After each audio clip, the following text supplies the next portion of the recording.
Hi, good day. Please introduce yourself. Good day, Ma'am and Sir. My name is Junalyn Ornopia Patribunyo. I'm 34 years old. I'm happily married. I have 3 children, ages 16, 15, and 13 years old. I'm high school graduate. Why do you want to work in Hong Kong?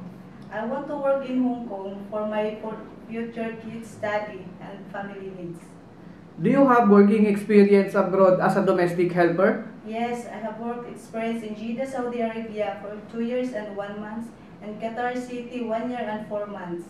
What are your duties and responsibilities to your employer? My duties and responsibilities is taking care of kids, do household chores like ironing, washing, cooking, and gardening, marketing, and car washing.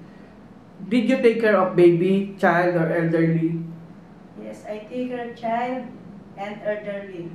Can you tell us how can you take care of them? I take care of the kids, like give him foods, helping her assignment for the school, taking care and give her medicine, and playing with them. Aside from taking care of them, what is your skills?